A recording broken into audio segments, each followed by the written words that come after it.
Hey, what's up y'all? In this video, we're gonna be talking about how much does it cost to get a Facebook ad, and I'm even gonna give you a step-by-step Facebook ad strategy coming up.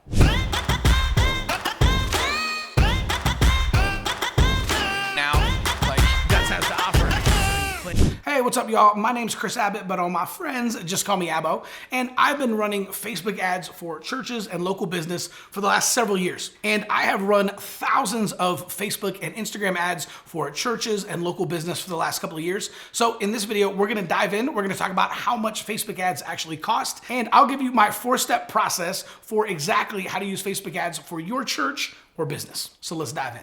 So I primarily work with churches, so the majority of my examples are gonna be for churches, but I'm also gonna walk you through if you have a local business or a nonprofit organization on exactly how you can use Facebook ads to do that as well. So the first thing to understand is that there is no set budget for Facebook ads. So the best part about Facebook ads is that there is no set budget. You actually get to determine how much you wanna spend on Facebook ads. So this isn't like a direct mail campaign where they tell you exactly how much it's going to cost for how many pieces of mail to go out. This is completely different. You actually get to tell Facebook how much you want to spend on your daily budget. So it could be $5 a day, $10 a day, $50, $100 a day. It's totally up to you. And so essentially, Facebook ads are an auction.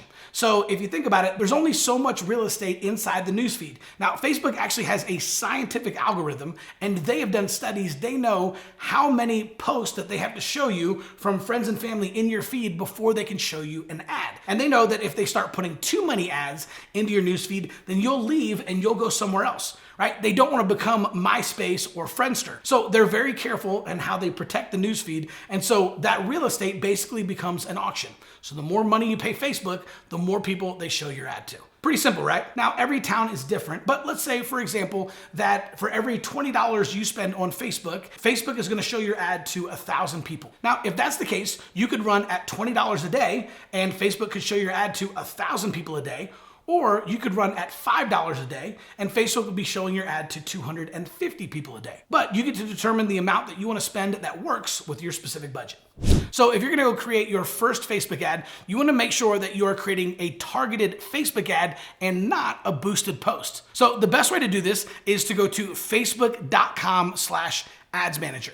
That's where you can set up targeted Facebook ads. So if you've ever posted something on your page before and then you've paid a little bit of money to boost it out to more people, that is a boosted post, but it's not a Facebook ad. So Facebook ads actually don't show up on your page. They only show up in the news feeds of the people that you set up through targeting.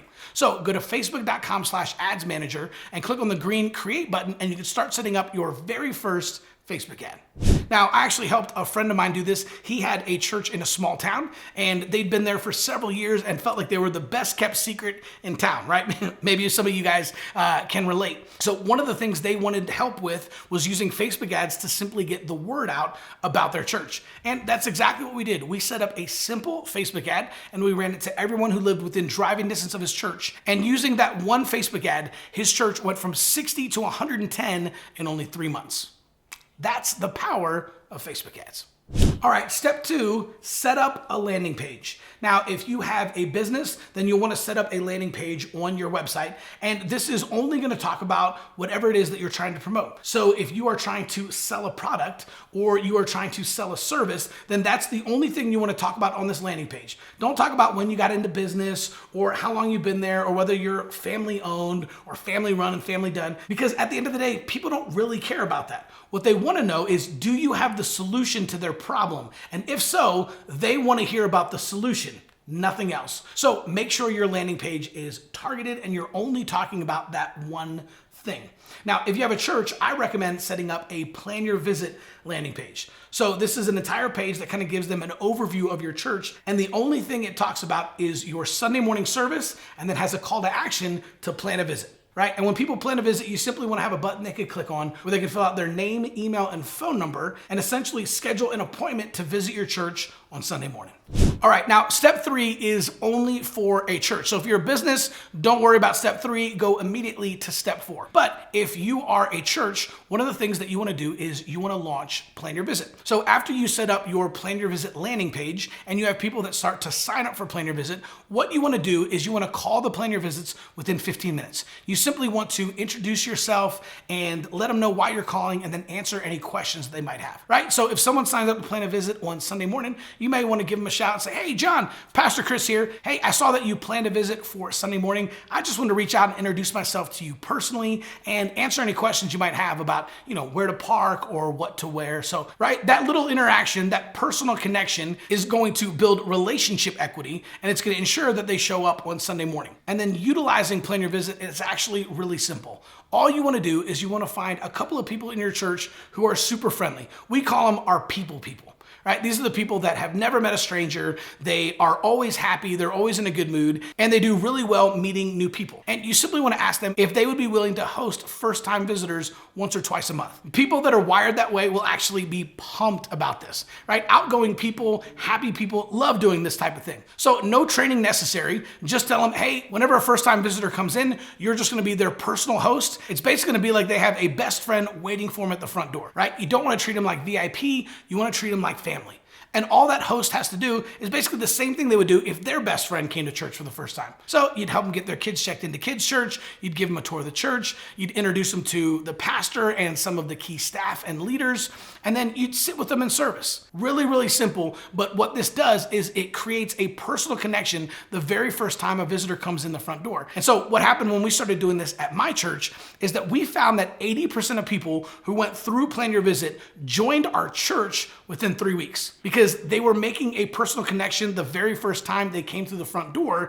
It ended up speeding up the natural assimilation process, and people started joining our church way faster.